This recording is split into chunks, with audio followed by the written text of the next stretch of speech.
नमस्कार, मेरा नाम है प्रवीण। आज हम एक ऐसे मुद्दे पर बात करेंगे जिसकी चर्चा राजनीतिक गलियारों से लेकर अदालत के दरवाजे तक हो रही है। मुद्दा है अरविंद केजरीवाल की गिरफ्तारी और उससे जुड़ी शराब नीति और कथित घोटाले की। दिल्ली के मुख्यमंत्री अरविंद केजरीवाल को 21 मार्च को ईडी ने गिरफ्तार किया था, जिसके बाद केजरीवाल द्वारा दिल्ली हाईकोर्ट में याचिका दायर की गई थी, लेकिन दिल्ली हाईकोर्ट से केजरीवाल को कोई राहत नहीं मिली। हालांकि लोकसभा चुनाव के दौरान केजरीवाल को कुछ दिनों की रिहाई दी गई थी, लेकिन एक निश्चित समय के बाद केजरीवाल को फिर से सरेंडर करना पड़ा। फिर 12 जुलाई को सुप्रीम कोर्ट द्वारा केजरीवाल को शराब नीति घोटाले के मामले में बेल दी जाती है, लेकिन फिर भी केजरीवाल जेल से बाहर नहीं आ सके, क्योंकि सीबीआई ने उन्हें उसी से जुड़े एक अन्य मामले में गिरफ्तार किया।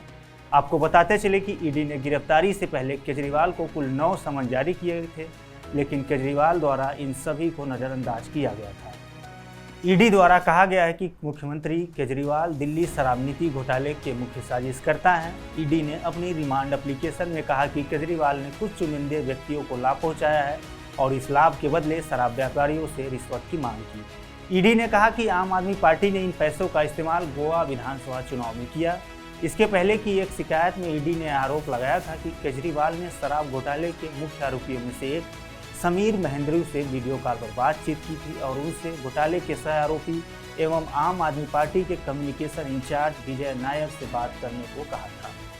इसके अतिरिक्त ईडी ने शराब घोटाले में दक्षिण भारत के कुछ नेताओं और बिजनेसमैन, जिन्हें ईडी द्वारा साउथ ग्रुप का नाम दिया गया, इनको भी आरोपी बनाया है, जिसमें वाईएसआरसीपी सांसद एमएसआर, उनके बेटे मगुंटा राघव रेड्डी, डीआरएस नेता के कविता, चार्टर्ड अकाउंटेंट बुच्ची बाबू गोरांटाला, हैदराबाद के व्यवसायी अभिषेक बोयिनपल्ली और एक प्रमुख फार्मास्यूटिकल कंपनी के निदेशक पी शरद केंद्र रेड्डी भी शामिल हैं।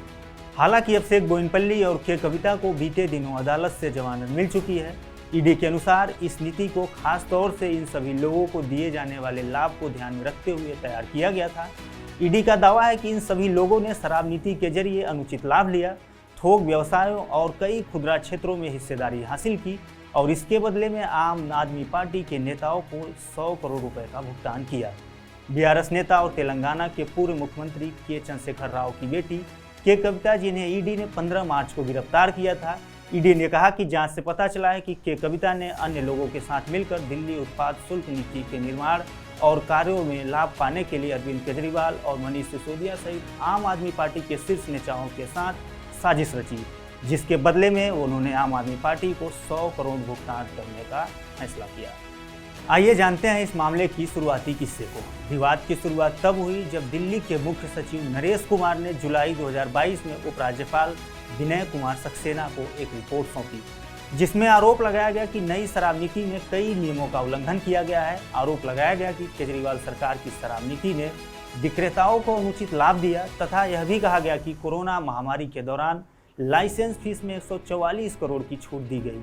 दिल्ली के मुख्य सचिव की रिपोर्ट के बाद उपराज्यपाल ने सीबीआई को इस मामले को देखने को कहा।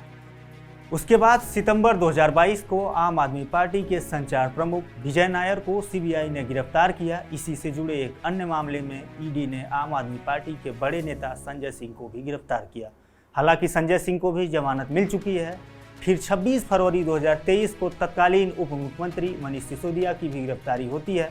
हालांकि बीते दिनों सिसोदिया को सुप्रीम कोर्ट ने जमानत दी। जमानत देते हुए सुप्रीम कोर्ट ने कहा कि ऐसे मामलों में कथित आरोपियों को जेल में रखना एक अपवाद है, बल्कि बेल देना एक नियम है। अब सबसे बड़ा सवाल ये है कि क्या है दिल्ली शराब नीति। 17 नवंबर 2021 को दिल्ली सरकार ने राज्य में नई शराब नीति लागू की।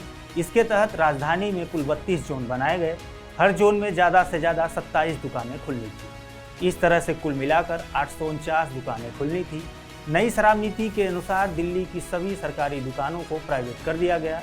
इसके पहले दिल्ली में शराब की 60% दुकानें सरकारी और 40% दुकानें प्राइवेट। नई शराब नीति लागू होने के बाद 100% दुकानें प्राइवेट हो गई। सरकार ने तर्क दिया था कि इससे 3500 करोड़ रुपए का फायदा होगा। हालांकि आम आदमी पार्टी एवं केजरीवाल का कहना है कि इस तरीके का कोई घोटाला नहीं हुआ है, न ही अब तक इसके कोई ठोस सबूत मिले हैं।